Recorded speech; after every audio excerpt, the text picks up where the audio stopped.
ভালোবাসা দিবসের এক সন্ধ্যা যা হওয়ার কথা ছিল এক নবদম্পতির স্মরণীয় মুহূর্ত, ভারতের হরিয়ানায় তাই পরিণত হলো এক মর্মান্তিক ঘটনায়।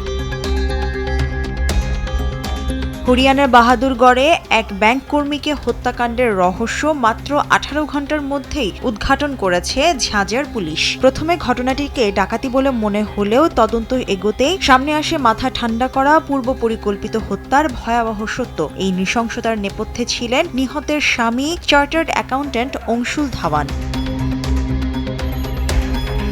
রোববার গভীর রাতে প্রায় 11টার দিকে গুরগাঁওয়ে কর্মরত অংশুল পুলিশের কাছে ফোন করে দাবি করেন অজ্ঞাত দুষ্কৃতিকারীরা তাদের উপর হামলা চালিয়ে ডাকাতির চেষ্টা করেছে এবং তার স্ত্রীকে হত্যা করেছে। কিন্তু তদন্ত শুরু হতেই পুলিশের নজরে আসতে শুরু করে অংশুলের জবানবন্দি অসঙ্গতিপূর্ণ। বারবার বক্তব্য বদলাতে থাকেন, এমনকি কথিত হামলাকারীদের বর্ণনাও স্পষ্ট করে দিতে পারেননি।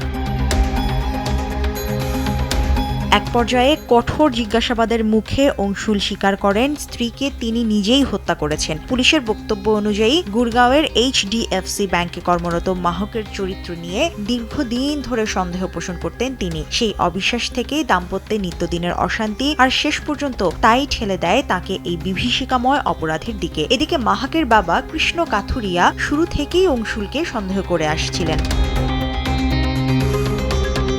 পুলিশ জানায় হত্যার সময় অংশুল হাতে গ্লাভস পরেছিলেন যাতে কোনো আঙ্গুলের ছাপ না থাকে। প্রথমে তিনি মাহাককে শ্বাসরোধ করে হত্যা করেন, এরপর কাঁচি দিয়ে তার গলা কেটে দেন, যা নৃশংসতার চরম দৃষ্টান্ত। উল্লেখ্য, হিসারের বাসিন্দা অংশুল এবং হান্সির মেয়ে মাহাকের বিয়ে হয়েছিল গত বছরের 25শে সেপ্টেম্বর। ভালোবাসার প্রতিশ্রুতি নিয়ে শুরু হওয়া সেই সংসার মাত্র কয়েক মাসের মধ্যেই রূপ নিল এক হৃদয় বিদারক পরিণতিতে। মুশরিফা নুজহাত, দেশ টিভি।